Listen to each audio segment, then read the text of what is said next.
Right. Welcome to another episode of the Collective Perspective. I am here with Kelly Woodcock. Kelly, I think the best thing to do is just tell everyone a little bit about yourself and who you are and what you're doing with the brand, and then we can get started. Sure. So I am Kelly Woodcock from Westward Whiskey. I'm the Vice President of Consumer Relations, which means that I work on our tasting rooms here in Portland at the home of the distillery. And then I run our whiskey club, two pretty fun day-to-day gigs, drinking whiskey and sharing it with the people. And I've been with the Nice. company for almost 10 years now, which is wild. Wow. So started when we just had, I think, 13 total barrels of Westward. And now I think we do close to about 1,100 a year. So some nice solid growth there. Congratulations there. Now Westward is about 10 years old, right? Or am I a So the little bit more? company started in 2004, so a little bit Right. older than that, but Okay. Westward really started in closer to 2012. So I think you're right. Depends on how you want Gotcha. to look at it. Gotcha. So tell me about this whiskey club. Is this something that you started? Is your idea or just something that, yeah, tell me a little bit more about that. Yeah, I work really closely with our director of the Whiskey Club, Lauren, and we started it in 2019, and we Hmm. just we're here close to the Willamette Valley where we've got some really lovely Pinot Noir and other grapes growing and lots of winery visits throughout my history, and we just knew we wanted to do something similar to that in the whiskey world, but it really wasn't done in large part because of the complexities of shipping alcohol across the United States, which is still a challenge, but we're working on it. Yep.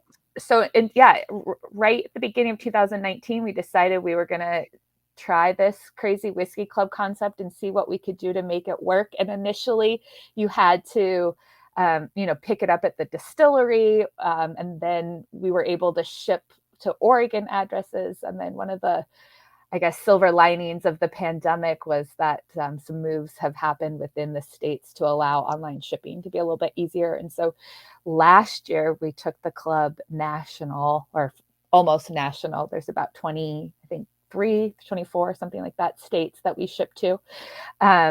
And yeah, it's just been growing, and it's a fun way for us to be able to, our distillers tend to do these one-off or two-off barrel experiments, doing some wacky ideas of Mm. collaborating with local brewers and winemakers and other folks. Ken's Artisan Sourdough. So it's some kind of wild projects that have kind of smaller volumes, and so it's a good way for us to take those experiments and bring them to the fans of Westward. Yeah. So do you think you created this whiskey club because of the pandemic? Was that the reason behind it, or was this always an idea that you were looking to do anyway? Yeah, no, it was before the pandemic. So we Hmm. launched in, I think it was June of 2019. So, Okay. so before the pandemic, we just were jealous of wineries. Yeah. So that's kind of how it all started, was us just talking about how cool it would be if we could do something similar. And then the pandemic just helped because of the government's willingness to change some of those antiquated laws on shipping. Yeah. Yeah. Some of those laws are quite rough.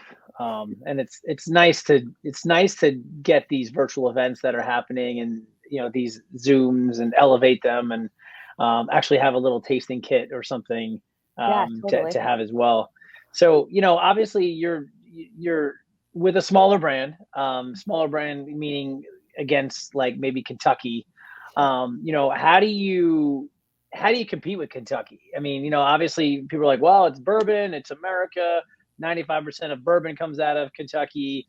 Obviously, you guys are not doing bourbon, you're malt, but like, how do you compete against a brand like Kentucky? And what are you guys doing different? What's the innovation look like?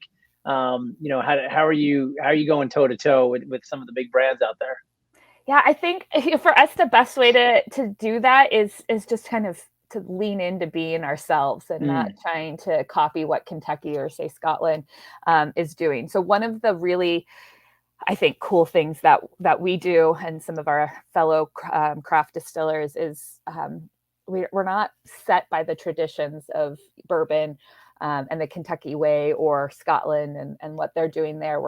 We've got this newfound freedom to kind of cherry pick what we like from different whiskey making traditions and come up with our own thing. So, our brand really sits well in that we take the traditions that we like we love the way bourbon ages their juice in these brand new full size American oak barrels, but we make it in a different style, really leaning into our history of everyone tends to be from a brewery before joining Westward. And so, we really focus on making that wash at the beginning as best we can. So yeah, we're just, I guess, trying to be ourselves and be different in that way. And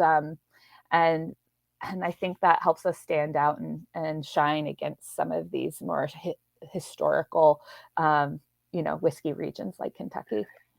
Yeah. So what has been the response of American Malt of Westward? I mean, are consumers confused? Are they leaning into it? Are they getting to know it? Like, what is the state of consumers and the American Malt right now?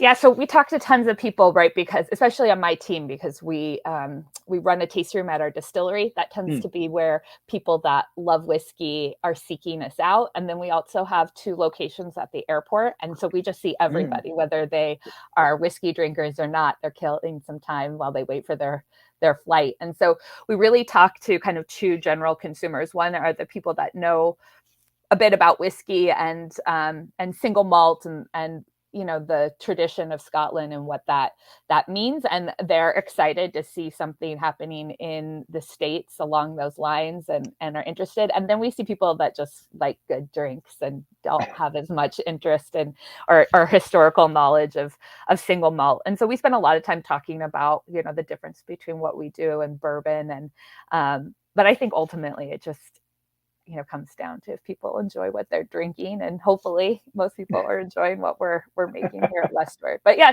there's definitely some room for consumer education. Everybody seems to know bourbon. It's had a few extra years on us, and we're just now starting to get American single malt recognized by the government, and I think that will start trickling down as liquor stores and restaurants have sections on their menus and in their shelves that highlight American single malt. Yeah, that's cool. I mean, it's like an official category now, right? Like almost. Yeah. Okay, not yet. Quite. Okay. Yeah, not quite. TTB, I think is, it's the typical government thing. It takes a little bit longer than you want or expect, but they're working on it, and the designation should come sometime this year.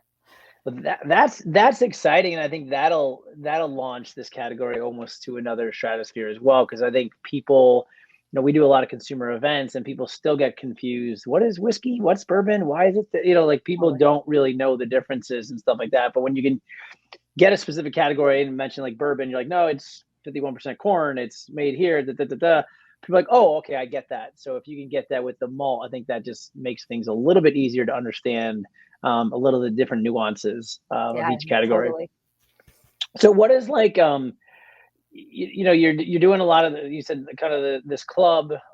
What are other ways that you're thinking of getting direct to consumers for 2022? Is there, I mean, I don't know if you're doing events or if you're in charge of the events or you're just mainly just handling the tasting room, but what is the consumer, what does it look like to get to consumers this year for 2022 for you? And that is it's like a 20-point plan, I think. Yeah. So our marketing team is working on doing events all over the country, really. And then we've got some big fans in Australia and some in the EU. So we'll do some things consumer facing there. We're starting back into like the festival circuit as those come back online. So we're doing partnerships with like Feast here in Portland and other similar events around the country. We have, I feel, extra lucky in that we've got these 2 airport locations. And so, in Portland, we see a lot of people fly in from California and Washington. And so I get this awesome opportunity to, we get to educate people ourselves on that are out of our, natural market here in Oregon. And so that is always really useful. And then we do like tons of farmers markets and all kinds of local events like that around our state here in Oregon. Yeah. So at a farmer's market, are you allowed to, I don't know what the state laws are there. You're allowed to go in, pop up, do samples. Is that? Yeah. It's just like, your cheese cheesemonger or your vegetable farmer at the farmer's market. We have a little stand and we sample through our whiskey, and you can buy bottles. So your little farmer's market basket can be filled with produce and locally made American single malt. So Cool. do you have to be a local whiskey company to be able to do that? Yeah. Okay. Yeah, in Oregon. We don't do them outside of Oregon, so I've never looked at the rules there. But yeah, in Oregon, you've got to be, most of our farmers markets want you to be a local producer to pop Yeah. up there. So yeah. That's super interesting. And I know you have your core line of Westward. Anything else coming down the pipeline in the next few years? Any whiskey that's been resting that we don't know about yet, or anything? I don't know if you're allowed to say anything, but like, I'm like, what can I talk about? what can you talk about? What is going to happen for Westward, 2023, 25, 27? What does innovation and forward thinking look like for you guys? Yeah. So, we talked a bit about the whiskey club, and that is the main avenue that we experiment and test things out. So I mentioned that Ken sourdough.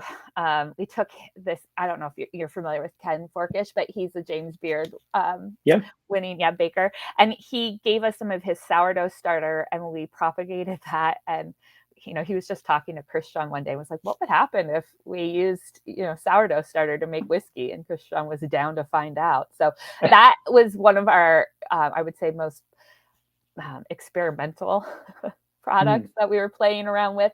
We really liked that. So we laid down a bunch more. So that's coming out in 2023.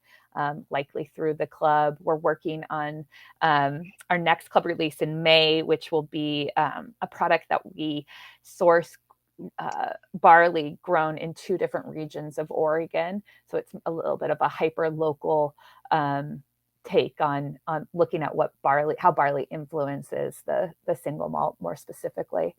And this is the one I don't know how much I can talk about, but we've got a project called Milestone that will come out later this year.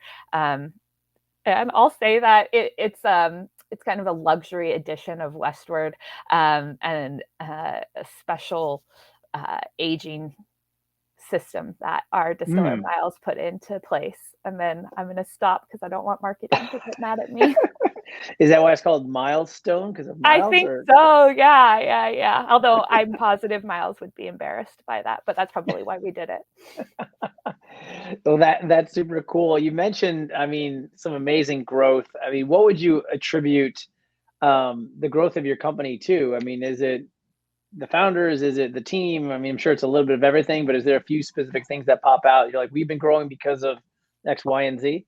Yeah, I think, this is going to be cheesy of me, but I think. Cheese it up. Yeah, I think it's, I think that we make a really good product. And I think if you have that, you get a leg up, on your competition. So I think it starts there. And then, I think we're really lucky in the fact that whiskey happens to be in a positive upswing right now. And we just happen to have been aging something that, became of age when the, tastes of the community, the consumer were on our side. And then, man, just like a lot of hard work at us, I think, especially when you're entrepreneurs and you're growing a small business, you've got to just keep going, and there's obstacles for every business, like the pandemic, and we just kept at it. And I think it helps that we love what we're making, and so it's easy to keep going. But yeah, that's too cheesy, probably, like hard work and good product. It's the basics. A lot of people overlook it. They're like, we need the marketing and this and that. Yeah, you need all the fluff, but like, if you don't get down to a good product and hard work, that's the basis for everything, right? I'm a little embarrassed, like I'm what's it called, tooting my own horn. But yeah, I think we just got a really great team, and we make what I think is really great single malt. That is awesome. That's really cool. What else? So can people buy it online? Is it, can you ship, or is it third party shipping? So you can go to our website, and we'll ship to Oregon. We partner with a third party to ship to those 20 maybe it's 27 states now. It keeps changing. Yeah, I So yeah, know. you can go to westwardwhiskey.com and make a purchase. And then we're working on distribution around the country. So every day we are available in a little bit more of the country. And so you can go to lots of local liquor stores throughout the nation to buy a bottle. I Yeah. hope everyone does.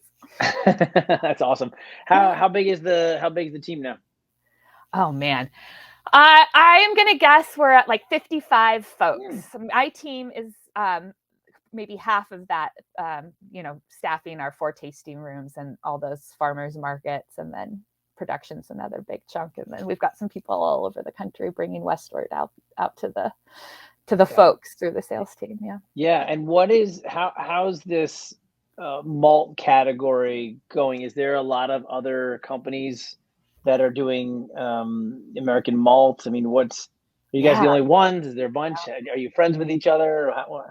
What's the Yeah. state of malt right now? Yeah. I think I'm pretty lucky in that we work in an industry where we're all pretty helpful. There isn't like cutthroat competition. I mean, we're competitive for sure, Right. but we help each other. And we've got the American Single Malt Commission that is a bunch of distillers. I actually just read this morning that 3 new distillers joined the commission. So people were working together to get that category recognized through the TTB, and I am a firm believer that the more people making single malt, the more we're pushing each other to be innovative and better. So it's exciting to see. It started with people making small batches and filling these mini barrels, and which was just everything they could make. It wasn't like a strategic decision. It was just like, this is all we can possibly produce. We used to run one still 4 times to make one batch of Westward, and now we've got we've moved into a bigger facility. We're able to do our 2 runs in 2 stills, so it's a lot faster. But you just keep growing and keep getting better. So yeah, I think more and more distilleries are getting into it, and making whiskey is fun. There's so much you get to play with, and with the yeast and the fermentation and the aging and the finishes, that there's some exciting stuff out there with people making really cool American single malts for sure. Yeah, I love it how you get together with the category. I mean, I was reading something with Elon Musk that like every time he has like a patent for electric cars, he just gives it away to the other car companies. And people are like, we're crazy. But he's Awesome. like, I want the whole category to grow. He's like, Yeah. otherwise you're going to just see one Tesla charging station. He's like, I want electric cars everywhere, kind of thing. And, obviously he's pretty good at what he does, but looks like the same thing with you all. It's like, let's just get this whole category going, because I mean, look at bourbon. I mean, it's just right. Bourbon's out of control, but it's great that everyone has kind of pushed that category going forward. So I think it's really cool that you all are doing that with the malt category, and it's going to be interesting to see where this goes. Yeah. I mean, I think about ice cream a lot for some reason. I've never So do worked in I. ice cream. Yeah. But like when I grew up, it was like chocolate, vanilla, and like a handful of other flavors, Maybe all mint the chocolate basics. chip or something. Yeah. Yeah. And now, you've got like smoked lavender with feta, or I mean, that sounds terrible. So I'm sure that's not one, but I mean, it's just amazing, the innovation in the ice cream world. And I hope that whiskey kind of is on that same trajectory, where there's just awesome people pushing the category forward. Yeah, I love that. I describe myself as a very vanilla eating kind of person. Like there's a soft service place. I'm like, give me the vanilla with like the rainbow sprinkles. And my kid's like, oh, you're going to get something different. But like, I mean, I'll throw this out there. Me and my wife started eating edibles over the pandemic.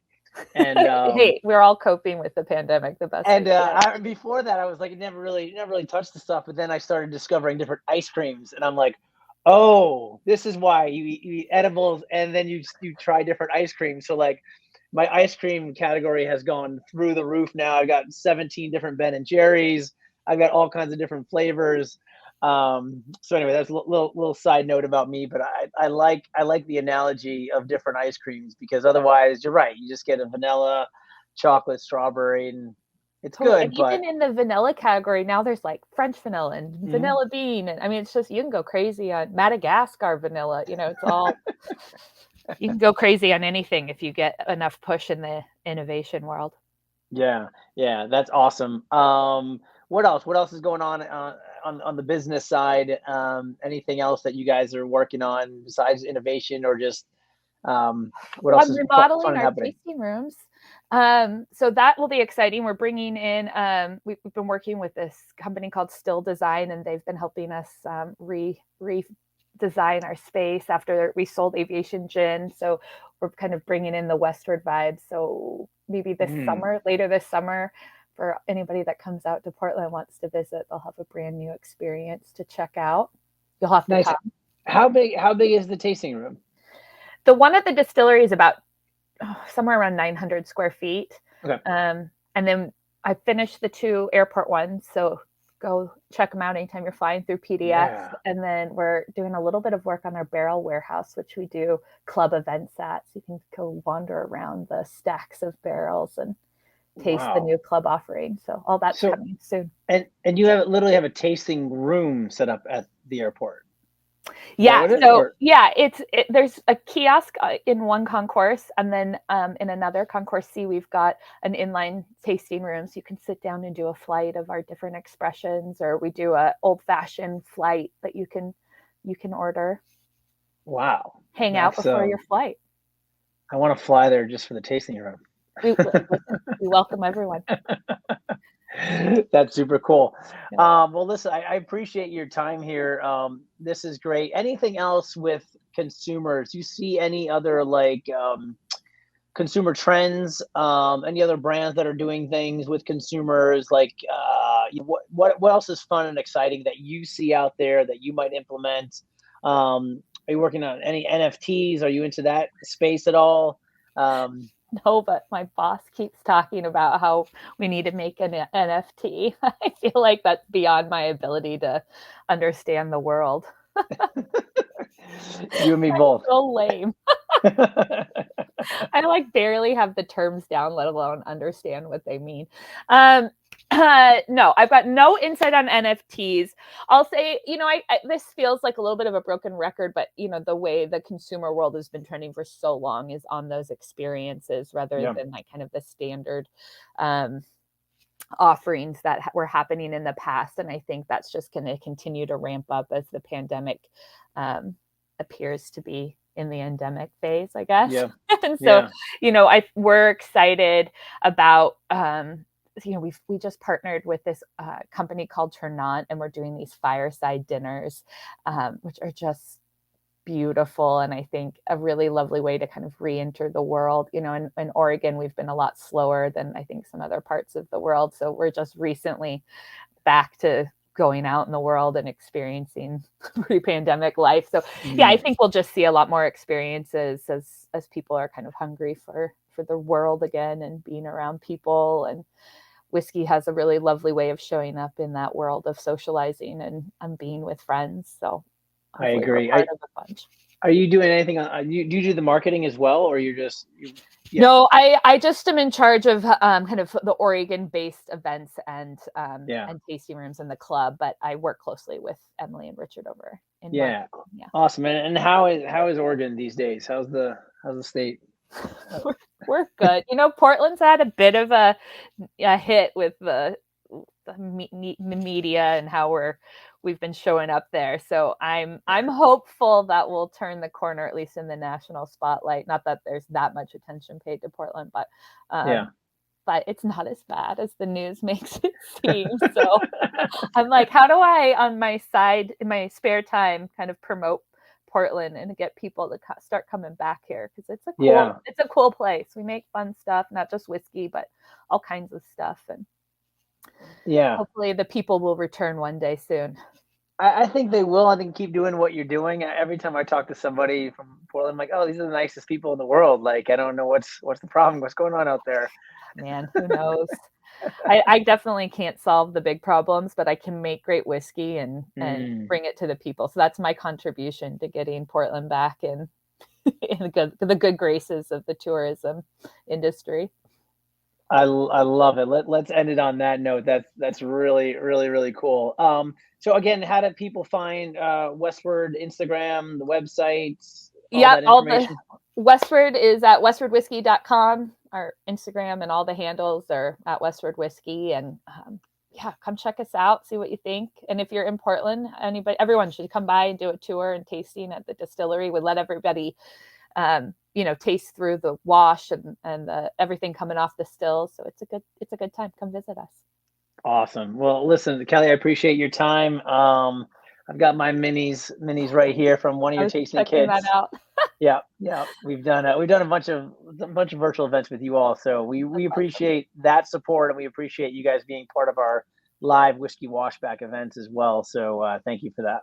Thanks, Walter. It was nice to meet you. Pleasure Yeah, and meeting you. seriously, if you're in Portland, come do a tour. We'd love to show you around. Without a doubt. I mean, I would definitely be doing that. So I appreciate that. Thank you. Goodbye. All right. Thanks, everybody. Appreciate it.